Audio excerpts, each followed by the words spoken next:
Tonight, you will walk into a warm room and close a door behind you. You will sit down on a smooth, clean seat.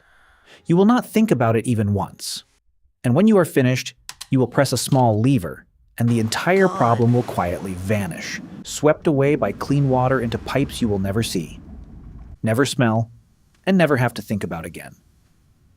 But for almost the whole of human history, that door did not exist. There was no seat. There was no lever. There was no clean water waiting in the dark to carry anything away. And during the Ice Age, when glaciers buried half the world and the wind outside could freeze your skin in minutes, going to the bathroom was not a quiet convenience. It was a small daily act of survival. So how did they do it? How did a human being 30,000 years ago, wrapped in animal skins and surrounded by snow, actually go to the bathroom and live to see the morning? The answer is stranger, smarter, and far more human than you would ever guess. Start with the thing you take for granted. The modern bathroom, the flushing toilet, the sealed pipes, the clean running water, all of it is astonishingly new. The flushing toilet you use did not become common until a little over 150 years ago. For more than 99% of the time humans have existed, not a single one of your ancestors had any of it. That means the bathroom is the exception. The Ice Age was the rule. So picture the rule. The world is colder than anything you have felt. Forests have shrunk into open, frozen plains. Herds of mammoth and reindeer drift across the grass. And your ancestors are not farmers because farming has not been invented yet. They are hunter-gatherers, which means they are almost always moving. And that single fact, the moving, is the first secret to how they stayed clean. Think about it. When you stay in one place, your waste stays with you. It builds up. It draws flies, rats, and disease. But a small band of Ice Age humans rarely stayed anywhere for long. They followed the herds. They followed the seasons. They walked. So when nature called, they simply stepped away from the camp, away from where they slept and where they ate, did what they needed to do, and left it behind on the land as they moved on.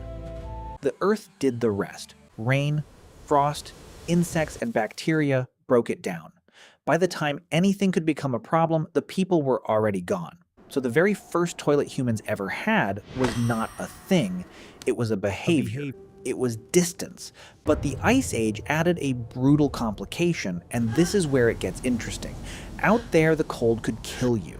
Stepping too far from the fire meant exposure, frostbite, and predators watching from the dark.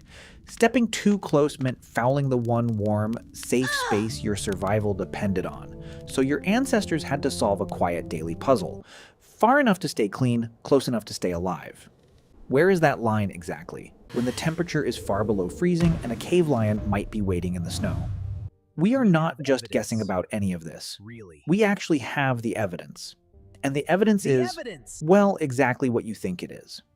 Scientists study something called a coprolite. A coprolite is fossilized or dried out ancient human waste, preserved for thousands of years in dry caves, frozen ground, or arid soil. It sounds like a joke. It is one of the most valuable things that archaeologists can find. In a place called Paisley Caves in Oregon, a researcher named Dennis Jenkins and his team uncovered human coprolites that turned out to be more than 14,000 years old, dating to the end of the Ice Age. To confirm they were truly human, a geneticist named Eske Willerslev and his colleagues pulled ancient DNA straight out of them. The result rewrote part of the story of how people first reached the Americas. A few grams of preserved waste, sitting in the dirt, quietly held the answer. That is the strange power of this stuff. To you, it is the thing you flush away and forget. To science, it is a sealed time capsule. Because here is what ancient waste can tell us. It can reveal exactly what a person ate in their final days. It can show whether they were eating meat, seeds, roots, or fish. It can expose the parasites living inside their gut. It can even hint at the medicines and plants they swallowed to feel better. A scientist named Carl Reinhard spent much of his career reading these ancient remains like pages of a diary. From dried coprolites, He and others could reconstruct entire prehistoric diets and detect the worms and parasites that shared the body. One small, unglamorous sample, and suddenly you are looking directly into a stranger's stomach across 10,000 years. So we know roughly what came out. But there is another question you are probably already asking. The question nobody likes to say out loud. What did they use to clean themselves? Because there was no soft paper roll waiting on the wall. Toilet paper is shockingly recent. It was first used in China many centuries ago and only spread across the rest of the world far more recently. For the entire Ice Age, it simply did not exist. Not once. So your ancestors used whatever the land around them offered. Soft leaves and grasses in warmer seasons. Moss, which is gentle and surprisingly absorbent. Smooth stones. Handfuls of clean water near a river. Soft animal hide. And in the deep Ice Age cold, when the world was buried white, the most obvious tool of all was lying everywhere around them. Snow. Cold, clean, and endlessly available. Bracing, certainly. But it worked. And this is the part that should genuinely surprise you. By stepping away from camp, by constantly moving, by burying waste under earth or snow and leaving it behind, those Ice Age humans were practicing something close to instinctive sanitation. They had no germ theory. They did not know what bacteria were, yet their entire way of living kept them remarkably separated from their own waste. Now hold that thought, because here comes the twist. What happened when humans finally stopped moving? When the Ice Age ended and farming began, people did something they had never done before. They settled down. They built permanent villages. They stayed in one spot for years, then for generations. And for the first time, large numbers of humans were living crowded together, in one place, with their animals, their food, and yes, their waste. All in the same small world. The constant moving had hidden a problem. Now that problem had nowhere to go. A researcher named Piers Mitchell, who studies the archaeology of ancient parasites, has examined this shift across thousands of years of human remains. And the picture that emerges is striking. As people settled, farmed, and packed closer together, certain parasites and gut infections appear to have become more common, not less. The very lifestyle we think of as progress created brand new ways to get sick. Let that sink in.